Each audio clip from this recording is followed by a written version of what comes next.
I'm calling this meeting to order. This is the Board of County Commissioners meeting. It is Tuesday, January 24th, 2023. It is 6:02 p.m. We'll start this meeting with the Pledge of Allegiance to be led by Vice Chair Menser. Join me in the pledge. I pledge allegiance to the flag of the United States of America and to the republic for which it stands, one nation, under God, indivisible, with liberty and justice for all. Thank you. I skipped right through introductions, so I'll go back to that. I'm Carolina Mejia. I'm the chair of the board. To my right is Vice Chair Ty Menser. To my left is Commissioner Gary Edwards. Also in the boardroom, we have County Manager Ramiro Chavez, Assistant County Manager Robin Campbell, and our Clerk of the Board, Jamie Caldwell.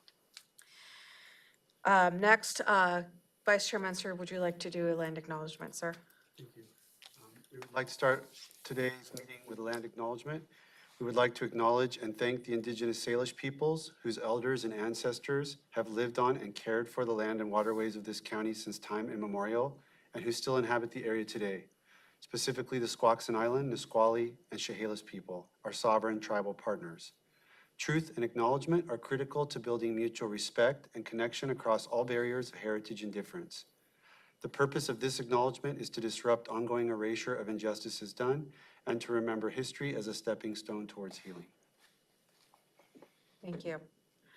Before we move on to the approval of the Tuesday, January 24th agenda, I have a recommendation to move the county manager's update first, and then have an opportunity for the public to address the board. I believe the county manager is going to give an update on the Supreme Living house, and I know that many of you are here for that today to provide public testimony. So are commissioners okay with that? I can make a motion to approve the proposed agenda for Tuesday, January 24th with item number 2 being placed in front of item number 1. Second. It's been moved and seconded. Any discussion? No, ma'am. Okay, I'll call for the vote. Commissioner Edwards? Aye. Commissioner Menzer? Aye. Commissioner Mejia? Aye. The amended agenda passes. So with that, we'll move on to county manager's update. Thank you, Madam Chair. Can you hear me okay? And this is in response to the significant public testimony we received last Tuesday, as well as through many written correspondence from the members of the community. And this related to the Supreme Living, less restrictive alternative, also known as LRA, which is planning to have a community housing facility located on 2813 140th Avenue Southwest in Tenino. The county has taken this public testimony very seriously and the county has been involved in this matter for months in trying to understand the purpose of and intent of this particular proposal. And we have looking for many alternatives as to what we can do to not necessarily address the concerns raised by the community, but also understand the model and understand the proposal itself. So we engaged on a conversation, a team in the county with the Board of County Commissioners to look alternatives. And we have developed a series of alternatives, what we call a short-term, mid-term, and a long-term. And the short-term alternatives is something that we can do right away, and that's what I'm going to report that today. The midterm alternatives is we're going to be looking as to what else the county can do in the long term. But really in the long term is how the legislature is going to help us to resolve this in the state law. And to that end, we have already started engaging our local legislators as to how we can participate in introducing a piece of legislation that addresses the underlying issue related to these facilities, placing them in a community such as Tenino. So the short-term strategy that we have developed today, we sent a letter to Supreme Living. In this letter, in so many different words, it states the following. The county enforces the state and county health laws and regulations governing safe water supply, adequate sewage disposal, proper water management, and food services. Facilities that have employees serve the public or provide food services are typically required to be approved or permitted by an environmental health here in Thurston County. Thurston County Sanitary Code requires the following, and this is what is stated in this letter. This facility must be served by an approved public water supply. The water supply must be approved and connected to the housing facility before it can be occupied. The on-site sewage septic system that will be served this facility must be approved for the use. You must obtain approval to utilize the existing on-site septic system, modify the existing system, or install a new septic system to serve this facility. The on-site septic system must be approved for the RA housing facility before it can be occupied. You must provide a description of the proposed food services facilities and operations of this facility. This information will be used during the evaluation and design of the water and the on-site septic system, and to determine if the food facilities require a permit from this office. Any food services permit requirement must be satisfied before this facility can be occupied. The drinking water supplies is governed by Article 3 of our Thurston County Code, and also the on-site sewage systems is governed by Article 4 of the Thurston County Code, and food services is governed by Article 2 of the Thurston County Code. In essence, we have put this facility on notice. They need to meet the minimum requirements of water supply, septic and sewage systems, as well as food services before they can open this facility. If they decided to go ahead and open, that will be a county violation, and we will start the enforcement elements related to this code violation. Also, any aggrieved person, in this case, Supreme Living, has the opportunity to appeal this particular letter, and that's the right they have so. So at this point, this is the short-term strategy that we have developed. I believe it's a good strategy, and as we move forward into the midterm strategy, is something that with the board, we're going to be looking as to what elements within the contract elements that DHS has with Supreme Living, just to make sure they enforce the terms and conditions of that contract. As I stated, the long-term strategy is to make sure the legislature addresses this matter fundamentally on the state law. And we have already started that process with the local legislative delegation. Any questions? Questions, Commissioner Edwards? I don't know as I have a question, but for the public, I was asked earlier if a copy of this letter that we sent out today was available to the public, and everything we do is public information. So you'll find this letter that was sent out today back on the information holder. It's public record. Public record, right. So just so everybody knows it's out there. And I don't know, I had a project one time, took 5 years to get my septic approved. No kidding, I'm not making that up. It's a true story. I just mentioned it.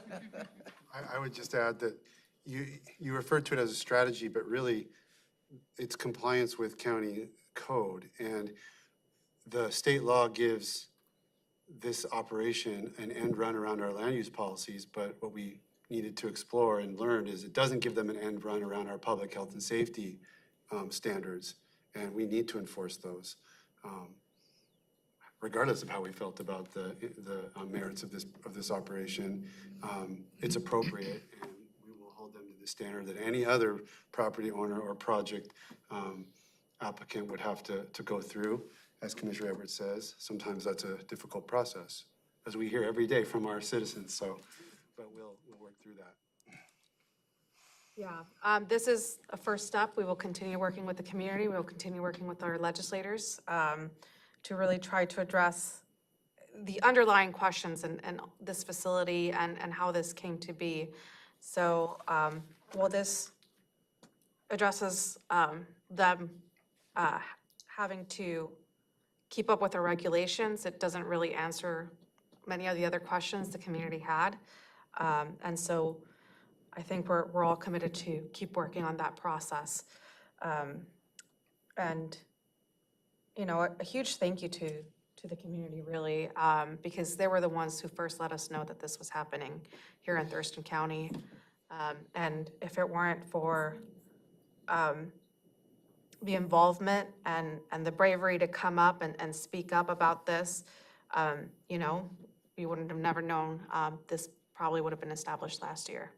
So thank you, and I think that just shows, right, if you get involved, some things can change, and yeah, thank you, County Manager, for that update. With that, we'll move. Madam Chair, I believe the sheriff is holding a joint community meeting this coming Sunday, January 20. Not until February. It's this Sunday, I believe. This Sunday, I think, is a typo. It's a Sunday, 4 o'clock in the afternoon, and it's going to be in the Tenino High School. And I believe representatives from the HSS is going to be attending along with our sheriff's office to listen to the community. And this piece of information will also be part of that presentation as well. What time? It's 4 o'clock this Sunday, January 29th, and it's going to be at Tenino High School. Yeah, Department of Corrections, Department of Social and Health Services, and the Sheriff's Office. Those three will be there to answer questions. Okay. Yep. Thank you. Okay, next is an opportunity for the public to address the board.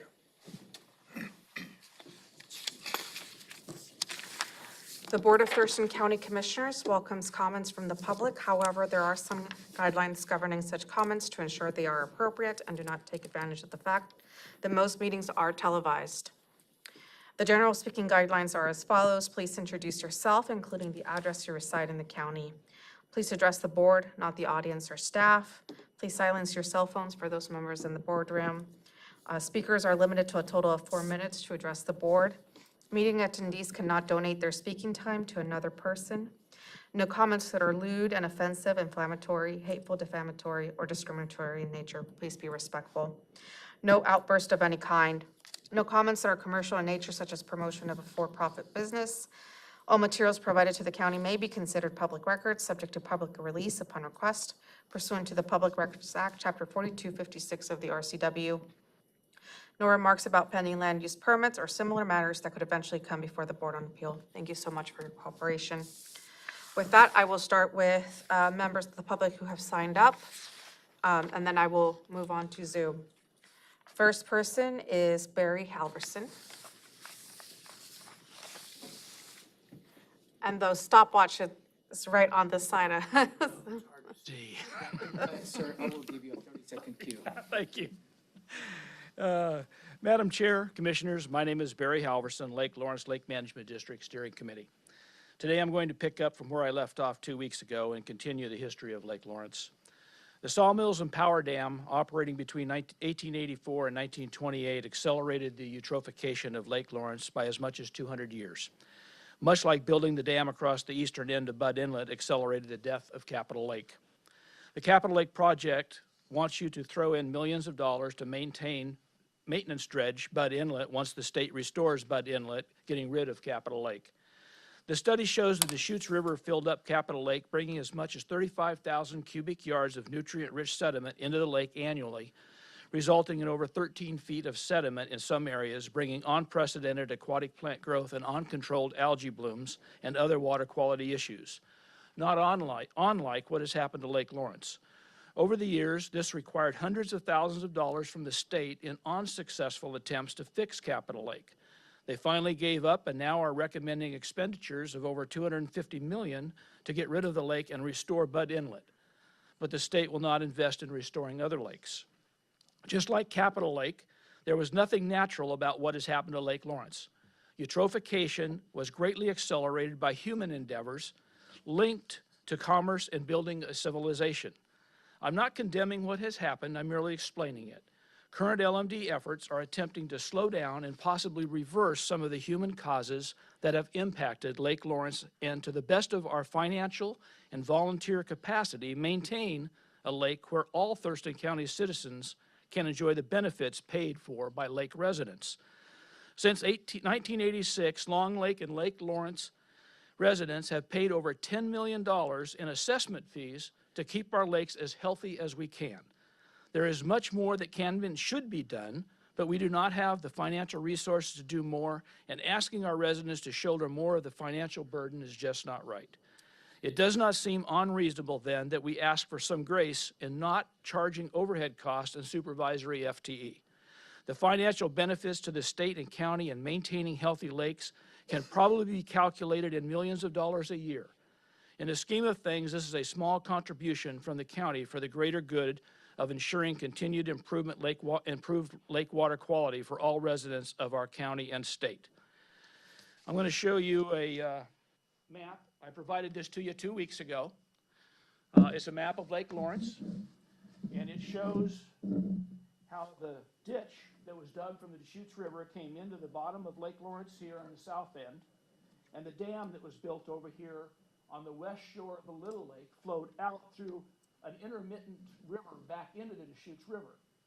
This dam raised the water level in Lake Lawrence as much as 15 plus feet each year between the time of, over the winter months, between November and April, May of each year, and then they used that water to flow out of the dam back into the Deschutes River to provide energy to the Tumwater Electric Plant, which provided electricity for all of Olympia.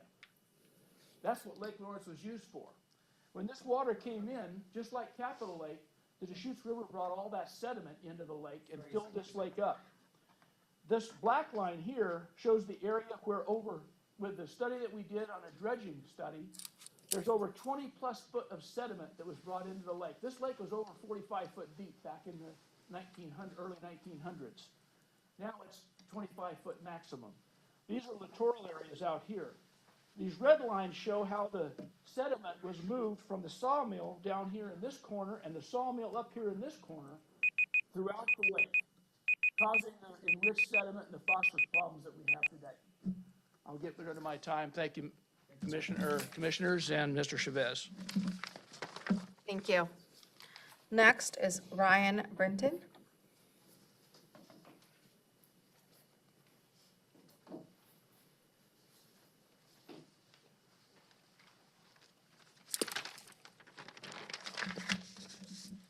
Good evening, Commissioners and Board. My name is Ryan Brinton. I'm a resident of Tumwater.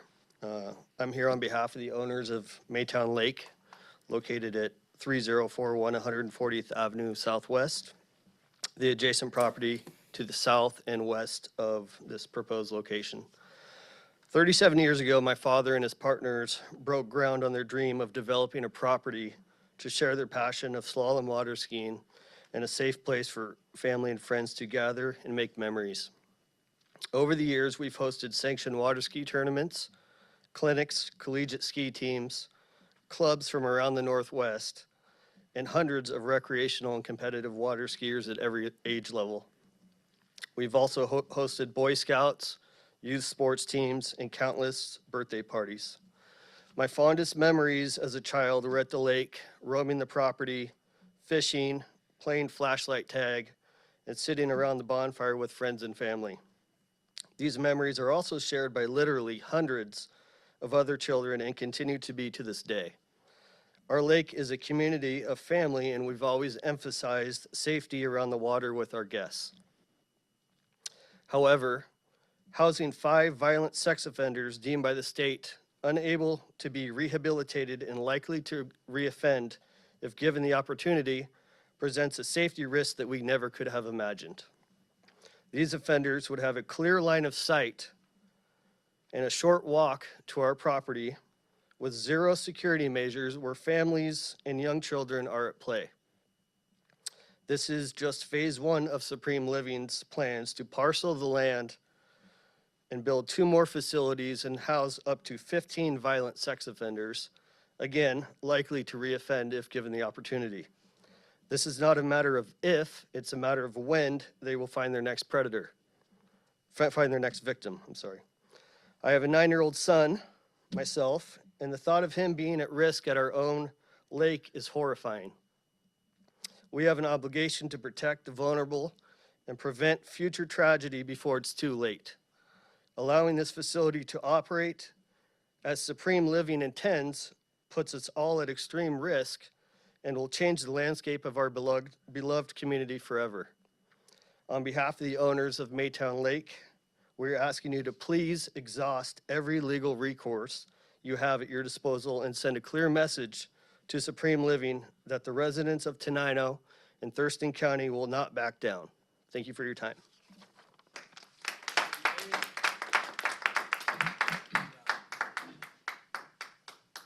Thank you. Next is Sharon and Steve Thornley. Thank you, but I don't think we'll speak at this time. Next is Alex Sodecki.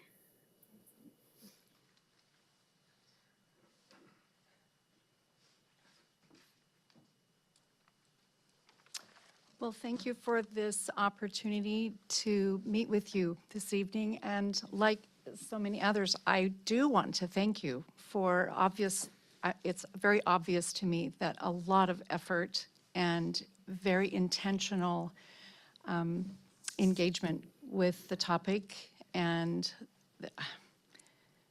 the ramifications of such a facility being located so close to friends and family and community. And anyway, I'm a little person. I am not used to speaking publicly like this, but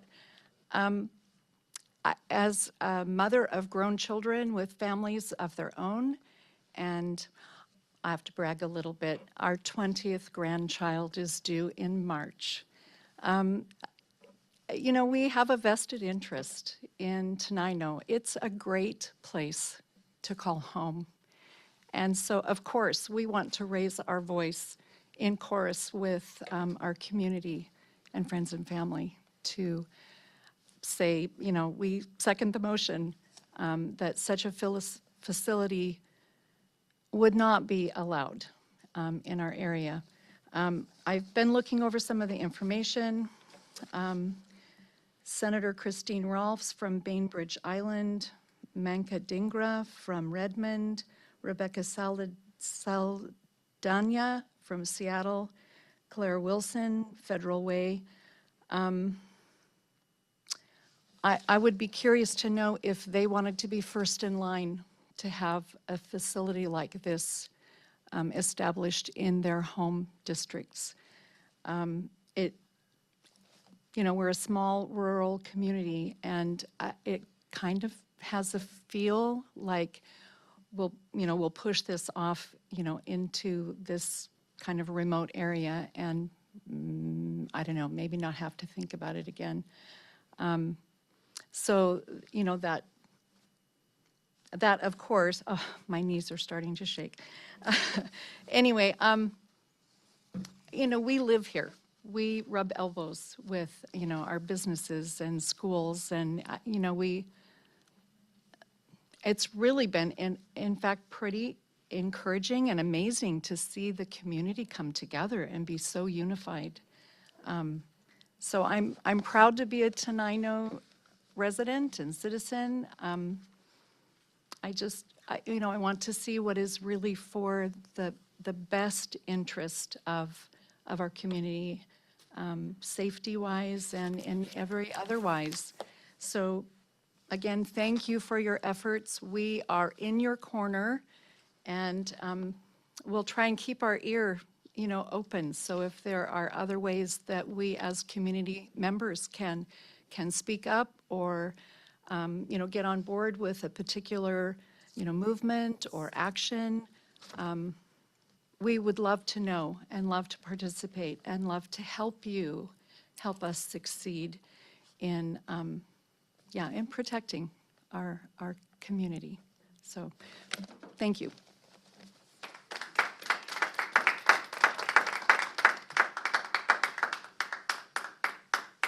Thank you and congratulations on your 20th grandchild. Robert Sotecki? No. No? Okay. Heidi Backman? Julie Greenhouse? Greenhalgh? I actually would like to say something.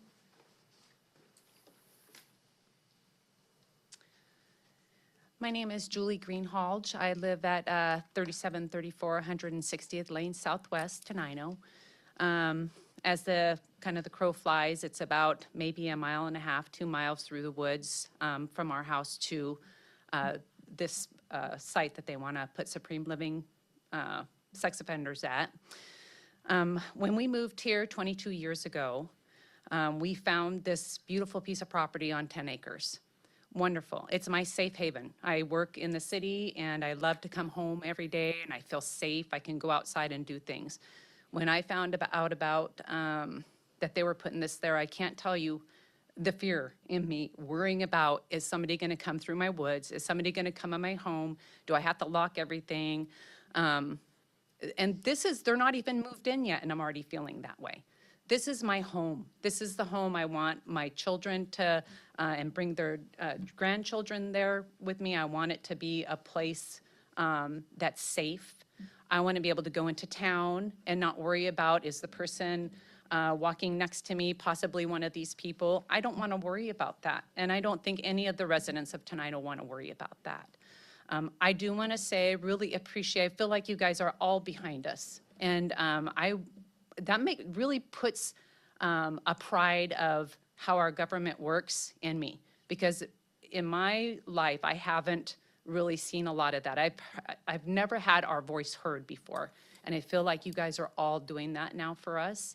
So I guess my message is that I can't be the only one that feels that. I don't even live off of that road, so I can't imagine the people that live across the street, down the road, the gentleman with his children and his family that live off the lake. You know, and I just think that I appreciate you guys' help, and I think that we're all going to work together to try and do whatever we can to, you know, to keep this from coming into our community. So thank you very much for everything that you guys are doing. I appreciate it.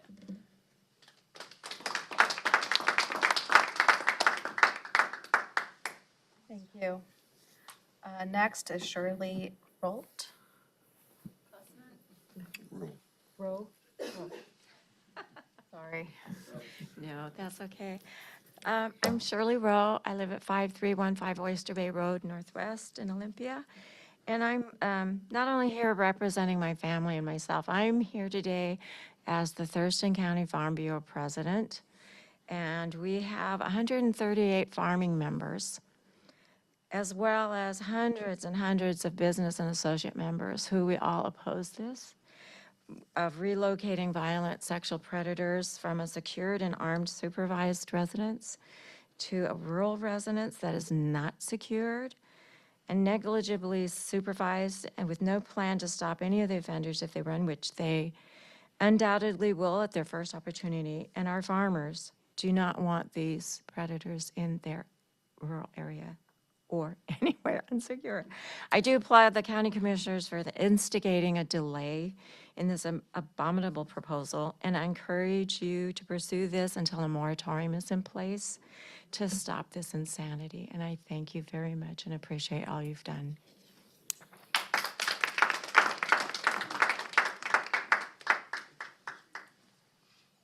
Kevin O'Sullivan.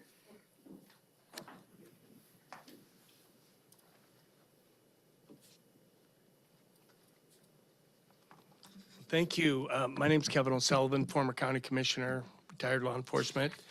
You guys beat me to the punchline. I left all my papers over there, but you did a fantastic job with this. And I know it's only a temporary measure, and it's the right thing to do as well. But we are looking for a longer legislative, and we're working on that as we speak, and that's why Matthew Smith is here from the Senate. And so, but I can't tell you enough how you guys have just made government work, and it shows, it brings credibility, and the community can't thank you enough for doing the right thing. So thank you. And I also want to mention the rally. We're having a rally at the Capitol on Thursday at 4:30 on the north entrance. And what we're going to do is we're going to have the legislative delegation come down and lead the group up to the governor's office where they can serve the petitions and a letter stressing what's going on in the Tenino community. And that, and hopefully the governor will look into doing some action. Kevin, what's the date on that? Which Thursday? This Thursday. Okay, thank you. So that's what I have to say. I'm just like so elated. Thank you all very much.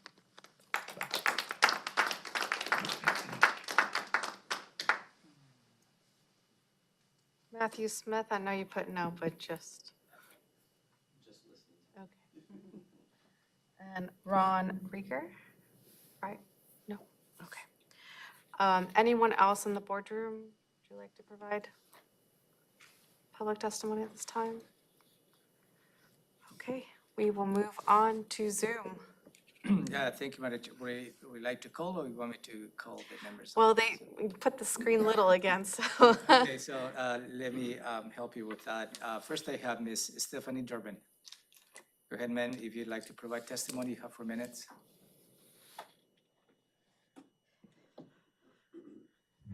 No, thank you, not at this time. Thank you. Next, I have Mr. John Pettit. Go ahead, sir, you have 4 minutes.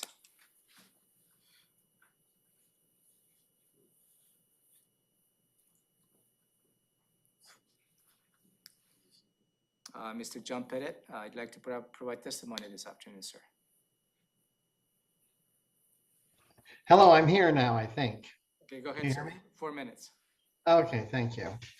Well, the first thing I want to mention to you is that anybody who isn't concerned about what's going on down there at that particular facility or projected facility would simply be hiding their head in the sand. And I really appreciate the fact that you found something. Thurston County has always found ways to deter development, but using the actual code is an appropriate thing to make sure that they're meeting the safety requirements. One of the things about that particular law, which is under RCW 7109, definitions 020, item 17, it's an interesting particular read.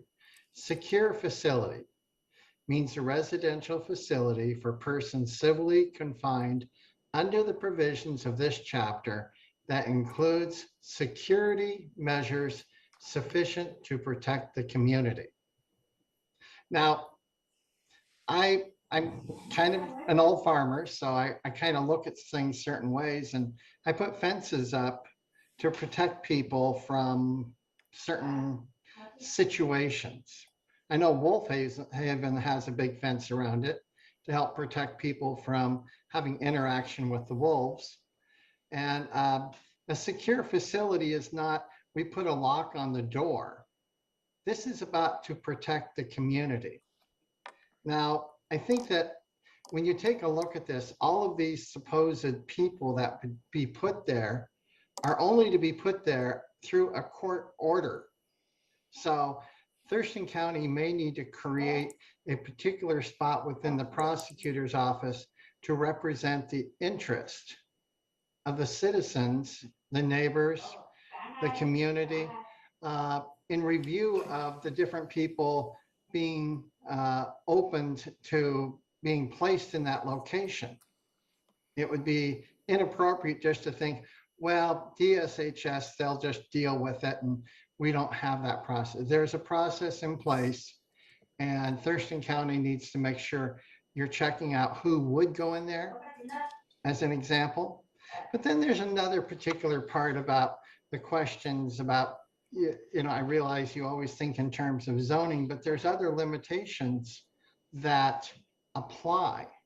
And I would not be surprised if they would apply right there in that location. Let's say one of the people who own a house in the adjoining properties from the property edges within 500 feet happen to do daycare or childcare in their home. That would forbid that particular location from being used for that purpose.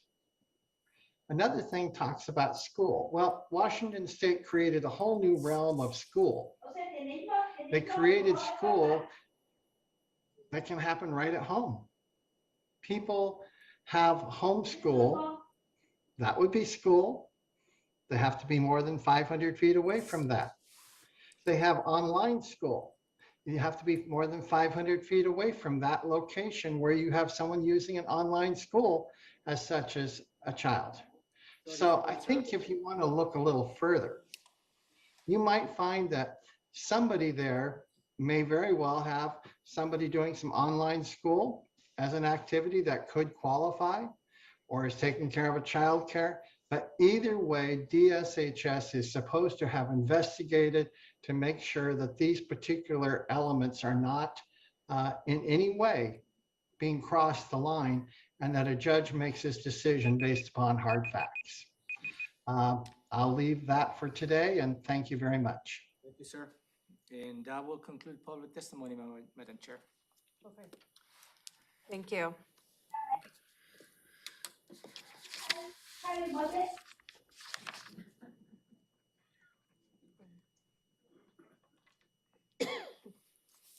Thank you, Jamie.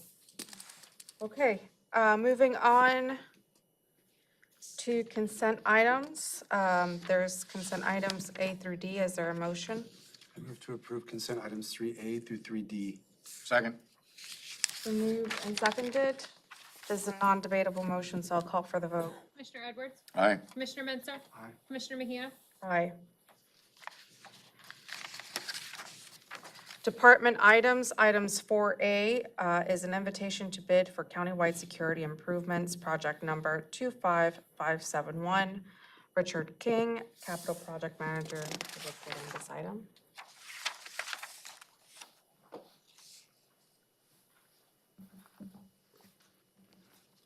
Again, Richard King, Capital Project Manager, Central Services.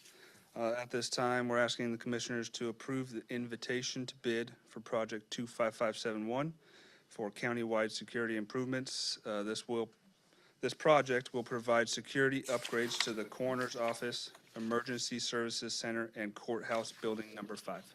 Available for questions. Any questions, Commissioner Edwards? No questions at this time. Questions, Commissioner Menzer? No questions. Okay, no questions for me. I'm ready for a motion. I move to approve the invitation to bid for countywide security improvements, project 25571. Second. So moved and seconded. Any discussion? No, ma'am. I would just say that this is focused on a few priority areas from a much larger set of proposals that we probably will need to address, but commissioners were concerned about the cost, and so we've scaled this back to these very high priority items. So see how it goes, and hopefully we can get everything on schedule. I mean, on financial schedule. Yes. Okay, I'll call for the vote. Commissioner Edwards? Aye. Commissioner Menzer? Aye. Commissioner Mejia? Aye. Item 4B, Thurston County Corrections Facility Security Upgrade and Replacement Design. And Richard King. Okay, again, Richard King, Capital Project Manager with Central Services. At this time, we're asking the commissioners to approve amendment number 12 to the current on-call contract with Hargis Engineers. This contract will provide a design and bid documents for a replacement security system for the Thurston County Corrections Facility. Again, available for questions. Questions, Commissioner? No Edwards? questions. We've had a lot of discussion. Thank you. Questions, Commissioner Menzer? No questions from me. I'm ready for a motion. I move to approve Amendment 12 to current on-call contract with Hargis Engineers, Inc. Shall not exceed amount of $97,675 plus tax, and authorize the Assistant County Manager to execute the amendment and any future amendments that do not exceed 10%. Second. It's been moved and seconded. Any discussion? No, ma'am. I'll call for the vote. Commissioner Edwards? Aye. Commissioner Menzer? Aye. Commissioner Mejia? Aye. Thank you, commissioners. Thank you. Moving on to emergency services, item 5A, EMS Education and Training Platform. Ben Miller Todd, ALS Program Manager, will report on this matter. Good evening, Commissioners. Medic One provides initial and ongoing EMS training to pre-hospital medical providers throughout Thurston County. In order to accomplish this effectively for 600-plus personnel, an online learning platform for medical training must be utilized. Following completion of a 12-month evaluation, it was determined that EMS One, a product of Lexipol, was best suited to provide the necessary education to Thurston County's pre-hospital providers. This recommendation was supported by the Training Advisory Committee, Operations Committee, and briefed to the EMS Council. Through a cooperative purchasing agreement, Medic One is requesting authorization to execute a 3-year agreement with Lexipol for EMS One software and an annual cost of $29,217.15 and a total contract value of $87,652.50. Year 1 is accounted for in the 2023 budget and becomes maintenance level for 24 and 25. With that, we're asking for authorization for the Emergency Services Interim Director to execute the 2023 to 2025 contract with Lexipol for EMS One software in accordance with the Sourcewell contract. Thank you. Any questions, Commissioner Edwards? No questions, thank you. Questions, Commissioner Menzer? Okay, I'm ready for a motion. I move to authorize the Emergency Services Interim Director to execute the 2023 to 2025 contract with Lexipol for EMS One software, not to exceed $87,652.50, and any amendments that do not exceed 10% in accordance with the Sourcewell contract 011822 LXP for cooperative purchasing. Second? So moved and seconded. Any discussion? No, ma'am. I'll call for the vote. Commissioner Edwards? Aye. Commissioner Menzer? Aye. Commissioner Mejia? Aye. Thank you very much. Thank you. Moving on to Public Works and our last department item, item 6A, authorization to issue a request for proposal for Long Lake Algae Control. Tim Wilson, Water Resources Manager, will report on this. Good evening, Commissioners. Tim Wilson, Water Resources Manager with Public Works. I'm here tonight requesting the board authorize Public Works to issue a request for proposal for 2023 through 2026 services associated with phosphorus mitigation in Long Lake. To provide some background, in response to a 2020 algal bloom in Long Lake, which tested for microcystin toxins well above the guidelines for human health, Public Works awarded contracts in both 2021 and 2022 for phosphorus mitigation. The algae management strategy has consisted of an aluminum sulfate or alum treatment in 2021, followed in 2022 by a Phoslock treatment that was conducted in deeper portions of the lake, which are more prone to phosphorus precipitation from lake sediments during stratification periods. A continued strategy in 2023 and beyond for phosphorus mitigation is recommended to minimize potential exposure to toxins or closure of the lake during prime recreational months. The 2023-2026 phosphorus mitigation strategy will consist of available technologies, including alum and Phoslock applications delivered by a contractor. The proposed contract would be for a base period of 9 months, or for 2023, and include 3 one-year option renewals at a total not to exceed cost of $850,000. An evaluation process has been established for review of proposals received. Following evaluation and scoring, a proposed contract would be presented to the board for consideration and approval under a separate action. And with that background, I would be happy to answer any questions you may have. Thank you. Questions? No questions. Plenty of discussion on this as well. Questions, Commissioner Menzer? No questions from me. I'm ready for a motion. Move to authorize Public Works to issue a request for proposal for 2023 to 2026 services associated with phosphorus mitigation to reduce harmful algal bloom intensity in Long Lake, a county-supported lake management district. Second? It's been moved and seconded. Any discussion? No, ma'am. Now I'll call for the vote. Commissioner Edwards? Aye. Commissioner Menzer? Aye. Commissioner Mejia? Aye. Motion passes.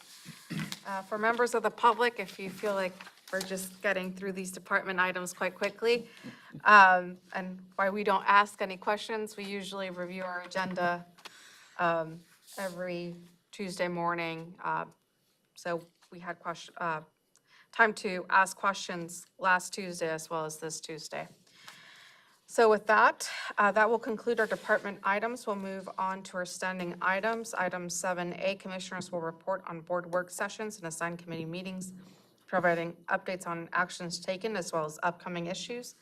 Commissioner Edwards, we'll start with you, sir. I think the only one that I'm going to report on today is the EMS Council. Ben's in the room just in case I need a backup or something on this, but what's really happened is our medical process and support system is breaking down. Our folks are backed up at the emergency rooms. We've got medics that are doing, I don't know, nursing care in the hallways, if you will. Sometimes they can't even get in. So the system is really backed up, and I really think it's coming to the point that we might need to ask Ben, I'm gonna say, to maybe come in and give us a more in-depth presentation at one of our work sessions about this topic, because I don't think the public knows how bad it is unless they happen to be going in for a service of one type or another. And we're gonna have to come up with a solution here of something. We don't know exactly what, and I'm not prepared to make any recommendations about that, but just something to think about. And that'll be my report for, other than all this other stuff we're working on. Okay, that's it. I'm looking at Ben. Yeah, that would be a great work session, maybe in the future, to have and discuss. Commissioner Menzer? I will report on work that the Climate Action Steering Committee has undergone to revamp its structure. We took a 3-month pause from our monthly meetings in order to let staff and our technical team work through a new structure that we think will be more cheaper and more effective, and that's the goals. And that was presented to us yesterday at a half-day retreat over at the TRP Regional Planning Office. And I'll say I was the squeaky wheel. I had a lot of concerns about elements of it, but I squeaked loud enough that I think I got some concessions and most of my concerns addressed. And I think what we're going to be able to propose will be a step forward. So you'll see that probably in a superseding ILA, probably March or April. They're going to work on the details that we worked out at the retreat. I just want to report on one other thing. I had some students from Rochester High School in the Advanced Placement Government class come to this room on a field trip and talk to me about county government, and that was really fun. They also presented, they had work groups working on political issues. One of them was the airport here in Thurston County. One of them was on gun safety, which is important to all the students. And another one was about abortion. We didn't get into abortion because that doesn't really come to the county commissioners, but I got to hear the proposals on gun safety and the airport issue, and that was really good. And I think we had a great discussion, and I hope to bring more students here. And I'm gonna go back down there and meet some of the other classes. But as a government student from college myself, it's always fun for me to nerd out with students on government structure questions. I saw them as I was coming down, and Thomasina introduced me, and she told me, oh, you know, they wanted to take the gavel, so I told them they had to run in order to put the gavel on. But that's pretty exciting that they got to do that. I think that's always great. For me, last week, I had to attend the County Road Administration Board. And we reviewed a lot of items. We have a new communications person, and they've come up with a lot of ideas on how we can advocate more for county roads to the legislator, and that way they can understand the importance of, you know, what that agency does to really help counties and in terms of funding. And then, of course, the Legislative Steering Committee, I met with them. It was a half-day meeting, and this is a Washington State Association of Counties appointment. That was a big one. We reviewed a lot of bills, some of them that were contentious, others that were not. A lot of good conversation happened. And then I post my calendar on Facebook, so if you would like to see what I'm up to, you're more than welcome to check there. With that, I will move on to the county manager will review the Board of County Commissioners schedule for the week of January 24th, 2023. Thank you, Madam Chair. Nothing for the remainder of the day today. Wednesday, January 25th, tomorrow, we have a briefing, and then in the morning related to precinct maintenance from the auditor's office. And you also have been invited tomorrow at noon to participate on the racial equity lunch and learn series. Thursday, January 26th, you have been invited to participate on the Oli Kiwanis Caring for Kids Breakfast. 9 in the morning, you have a briefing related to Thurston Thrives here in this room. 6:30 in the afternoon, you have been invited to participate on the Long Lake Lake Management District meeting. And I believe only Commissioner Messer is going to be attending that meeting, as far as I know. Friday, January 27th, at noon, you have your Washington State Association of Counties Standing Legislative Virtual Update. Moving on to next week, Monday, January 30th.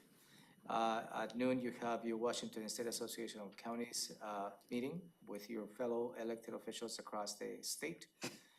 And then moving on to Tuesday, January 31st, 9 in the morning, you have your agenda setting here in this room. Following in the afternoon, 2 in the afternoon by the Board of County Commissioners meeting. And at 3:30, you have a public hearing related to the procurement of compost materials ordinance. And that will conclude my report. Thank you. Are either of my seatmates invited to there's a group I was part of a couple of years ago, might have been because when I was chair of the board, but it was that Christine Gregoire-led group to kind of coordinate local governments to advocate for housing money. I attended the meeting yesterday. It was one, and I think it's another one.